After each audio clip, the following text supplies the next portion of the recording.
During the 1st century AD, Rome's Christian community, consisting mainly of the poor, could not afford costly burial expenses. With the spread of conversions in the 2nd and 3rd centuries, the problem was solved by building common cemeteries above and below ground. The latter were subsequently called catacombs.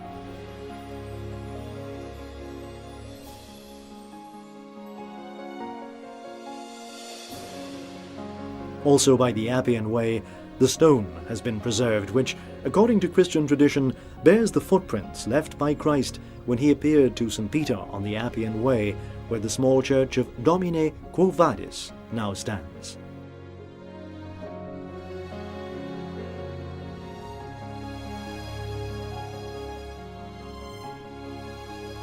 The chains which bound St. Peter are kept in the church of St. Peter in Chains, famous for the tomb of Julius II, with its impressive statue of Moses, with his intense gaze and dynamic pose, sculptured by Michelangelo, along with the 2 statues of Leah and Rachel.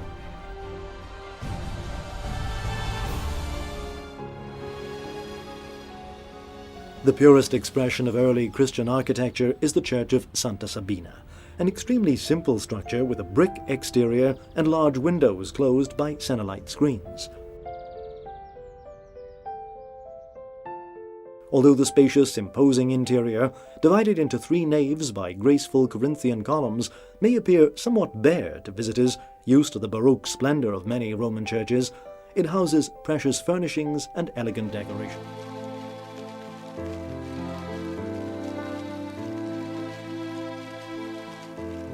Classic forms and the aristocratic splendor of decoration gave character to Rome's architecture in the medieval period.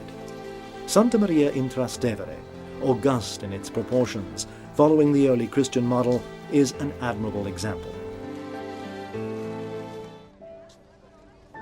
The church of Santa Maria in Araceli was built in the 6th century on the northern peak of the Capitoline Hill, where the ancient Temple of Juno once stood. Despite the inevitable insertions of Baroque furnishings and decorations, the church's current structure is the Romanesque Gothic of its 14th century rebuilding. The entire facade. Almost all the most important Roman basilicas have undergone alterations and restorations over the centuries, losing the simple liturgical charm of the early Christian basilica. For example, although St. Mary Major underwent a long series of transformations between the 1500s and 1700s, the grandeur of its architraved Ionic colonnade and the splendor of the triumphal arch, with its mosaicked walls, still display the miraculous confluence of classicism. The Basilica of St. Paul, built in the 4th century, was destroyed by fire in 1823. The current one, rebuilt immediately thereafter, maintained its layout and proportions. Precious little escaped the fire. The 2 bronze leaves decorating the Holy Door, an outstanding work produced in Constantinople in 1070, originally guarded the entrance.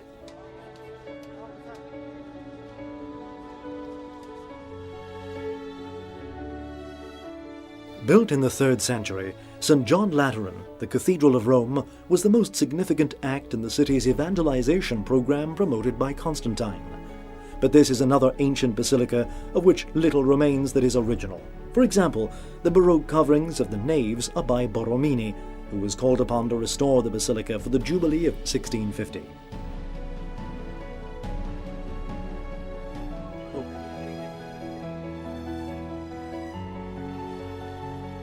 Just across from the Lateran Basilica is another place of religious importance to Catholics, the Scala Santa, the Holy Staircase.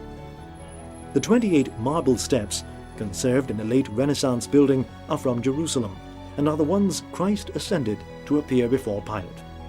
The stairs may be... Provincialism and refined humanism are entwined in the fascinating architectural heritage of the Roman Renaissance. The palaces built in Rome for popes and cardinals have features that set them apart from the lordly residences elsewhere in Italy. Some of these special features include the church annexed to the palace, the lack of spaces reserved for women and children, the creation of rooms suitable for meeting with petitioners, the library as a symbol of cultural status, and so on. Palazzo Venezia, which we see here, is a typical example of a cardinal's residence, with its tower on one side, its large crossed windows, and its distinct string-course cornices accentuating its horizontal extension.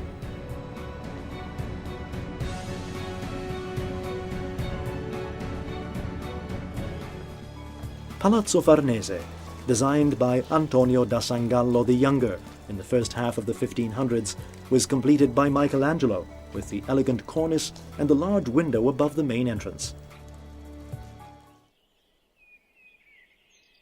It was the ubiquitous Michelangelo who defined the perspective and monumental arrangement of Piazza del Campidoglio, the ideal heart of the historic city. Ascending the stairs leading to the piazza, the ancient Palazzo dei Senatori fills the overall visual field, thanks to the reverse perspective created by two related to Franciscan ideology.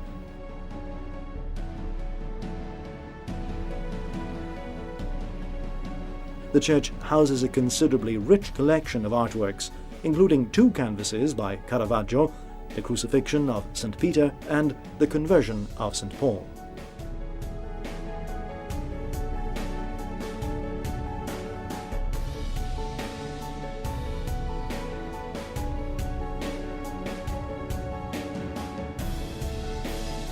St. Peter's, the most important of Rome's basilicas and the center of the Catholic world, stands out with its powerful bulk and its majestic cupola towering over the city, visible from everywhere.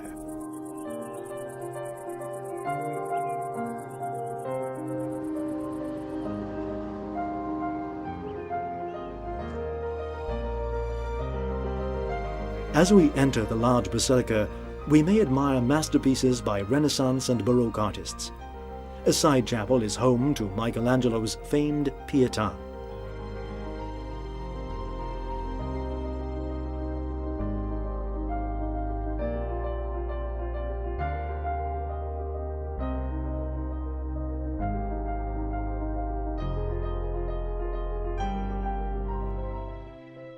The Vatican's most precious artistic treasures are kept in the Vatican museums, created during the Renaissance era art patronage of the popes, who constructed or specifically adapted these buildings to keep and display artworks. Today, and in the foreground, the solitary figure of Heraclitus, to whom Raphael gave the face of a thoughtful Michelangelo, who in those years demonstrated his genius in the frescoes of the Sistine Chapel.